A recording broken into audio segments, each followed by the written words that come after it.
In the shifting void between the known and the unutterable, where silicon minds dream of forgotten horrors, the abyss stirs. Welcome to AI Lovecraft, where machine intelligence weaves eldritch tales beyond mortal comprehension. Listen if you dare. Some things are not meant to be known. If you enjoy the following story, please like, subscribe, and leave a comment to let me know what you think. Now let's get into today's story. The Service Annex Tape. I filed this in the sober language of facilities work because any other style would tempt me into exaggerations. And exaggeration, here, is not only unhelpful, but somehow dangerous. On Thursday, September 14th, 1995, at approximately 1920, while reconciling deferred maintenance binders in the records room of the Winton Municipal Building, I discovered a cassette in a plain evidence envelope with no barcode and no accession stamp.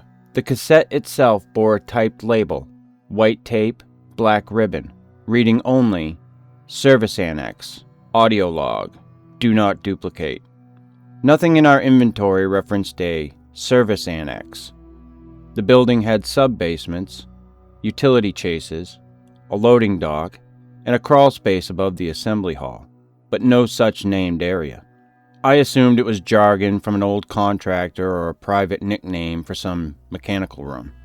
The envelope smelled faintly of plastic warmed too many times and cooled too quickly. I should have signed it into chain of custody and locked it away. That is what I would instruct anyone else to do. Instead, in the spirit of routine verification that has made me, until now, a reliable steward of the city's forgotten paperwork, I played it. The tape began with a click and a thin wash of hiss, then my own voice, unmistakably mine, spoke in the slightly formal cadence I use when dictating work notes. If this is later reviewed, note, I am entering at the North Corridor Junction, behind Panel 3, 3rd floor acoustics. The door is not on the set plan. I stopped the cassette. My skin tightened in that instant the way it does when a light flickers and your body prepares for a darkness that does not arrive. I rewound, I played again. The same words, the same breath, the same subtle throat clear between reviewed and note. I had never made such a recording, yet my voice was there. Not in parody or imitation, but with the unflattering intimacy of a machine that does not lie about a person's hesitations. I went, then, not because I was brave, but because, for 10 years, my job had been to resolve small anomalies before they became large ones. Panel 3 is the narrow corridor outside the assembly hall, where acoustic tiles cover older plaster, and the city has long since stopped budgeting for a full renovation. At 20:05, I removed the panel by hand. Behind it was not the expected void of insulation and conduit, but a cleanly framed opening, studs, painted drywall, and a door with a lever handle that looked too new for the building. The handle turned without resistance. Beyond it, a service corridor ran straight ahead. It was lit by fluorescent fixtures set into a drop ceiling grid. The walls were covered in a yellow, patterned wallpaper that had no business existing on any floor of a civic building. The carpet underfoot was the wrong kind, thicker, older, and damp in a way that did not leave visible wetness on my shoes. It smelled like a storage unit that had taken on a minor flood years ago and never quite dried. I spoke into my dictaphone as a reflex. The reflex has saved me, and it may yet destroy me. Entering, corridor appears purpose-built, lighting continuous, air stale, smell, damp textile. I walked perhaps 30 paces, a right turn appeared, then another, then a series of partitioned openings that suggested cubicle walls without cubicles, offices without doors, workflows without people. All of it existed with the sterile confidence of construction meant to be temporary, but allowed, through neglect, to become permanent. There were signs, but they were wrong. An exit placard hung above an opening that led to a narrow passage, and its arrow pointed back the way I had come. A fire extinguisher cabinet was recessed into the wall. It held no extinguisher, only a neatly coiled gray cable that ended in a connector I could not identify. A thermostat was mounted at eye level, Its faceplate was blank, as if designed to accept a dial that had never been installed. At 2019, I returned to the door. Where there should have been a door, there was wallpaper. I do not mean that the door had been closed, or obscured, or cleverly concealed. I mean the opening I had used was not there. In its place, the yellow pattern continued uninterrupted, as if the wall had always been that way, and my memory had been an impertinent draft. I placed my palm against it. The wallpaper was cool, slightly tacky, and faintly granular, like paste that never finished setting. I pressed harder until the heel of my hand ached. Nothing yielded. The wall did not even give a hollow sound. It was solid, confident, uninterested. I spoke again into the machine because a person needs to put terror somewhere, and I have always put mine into records. Door is gone, not concealed, not relocated. I am unable to return. The corridor's hum had been constant from the moment I stepped through, but now I noticed its directionality. It seemed to pull forward, ahead of me, like the drawn-out vowel of a voice calling from far down a tunnel. I followed it because standing still, in those yellow partitions, made my thoughts pile up in ways I did not like. As I walked, I began to see discrepancies in the ceiling grid. The tiles did not align with my steps. The fixtures were evenly spaced. Yet I would count 8 between corners, then 9, then 8 again, without having shortened or lengthened my stride. When I looked back, seeking a landmark, the stain by a vent, the seam in wallpaper, I found them shifted. A coffee-colored smear on a tile, which I had noted as a reference, appeared on the wrong tile when I turned around. It was not that the space changed violently. It changed the way a bureaucracy changes, quietly, document by document, until the old version is not merely obsolete, but cannot be proven to have ever existed. At 2047, I reached an alcove where the carpet gave way to bare concrete. The air was warmer there, carrying the faint mineral scent of transformer heat. Metal shelving lined the alcove on both sides, and on the shelves were hundreds of cassettes, each in a clear plastic case, each with a typed label that had no handwriting, no initials, no dates. Most labels read only audio log. A few were more specific: hallway, south run, ceiling plenum, cable tray, intercom, test. I took one at random. It felt heavier than it should have. There was a player on a low table, a black deck with buttons designed for a public office, not a hobbyist. It had a small VU meter and a built-in speaker. The power cord lay loose, yet the machine's LED showed a steady green as if connected to an unseen outlet. I put the cassette in. The spools engaged. A hiss rose, then a voice, not mine, but close enough in timbre that I flinched. "You will think this is a prank, or a dream, or one of those training exercises the city runs to satisfy insurers. It is not. If you are hearing this, you are already in the Annex." The voice was calm. It did not tremble. That frightened me more than panic would have. It continued. "Do not follow signs. Do not trust returns.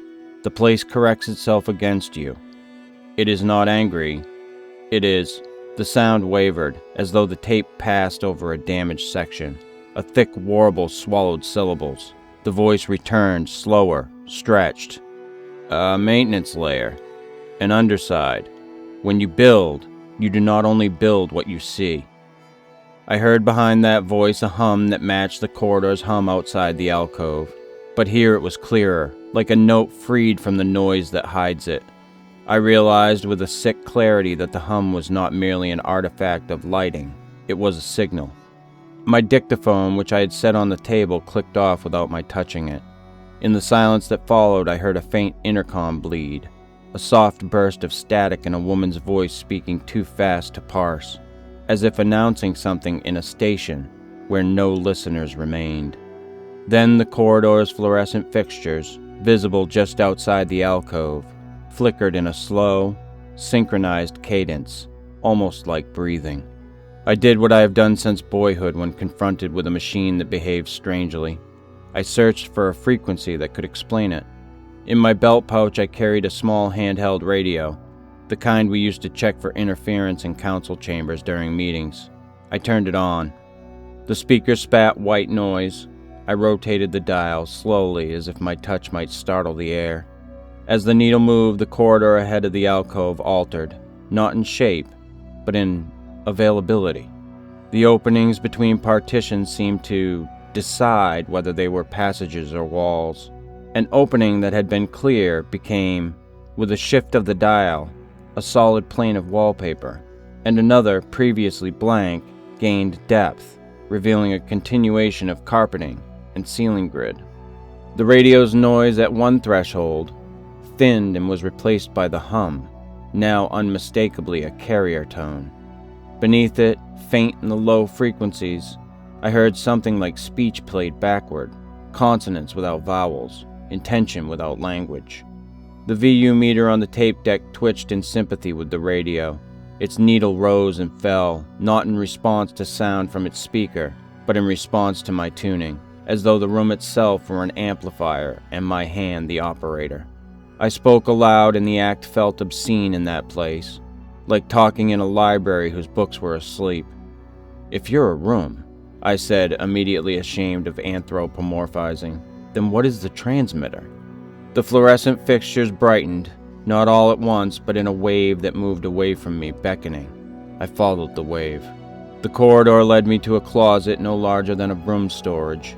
Its door mercifully existed and opened. Inside, instead of mops, was a rack of equipment. A metal chassis with vents, a bank of relays, a box with a glass face behind which a filament glowed faint orange. Wires ran upward into the ceiling plenum, but in such quantity that the ceiling tile sagged as if exhausting itself under the weight of connection. On the wall, taped at eye level, was a sheet of paper with a diagram drawn in careful pencil, a loop, a line, and a small notch, like a child's schematic of a key. Under it, typed, "Lock frequency, do not search." I understood, then, what had been happening to my path. The Annex did not trap in the manner of a cage. It trapped in the manner of a radio station that cannot cease broadcasting. It cycles through segments, repeats patterns, corrects interference, and renders every attempt at return as mere rerouting.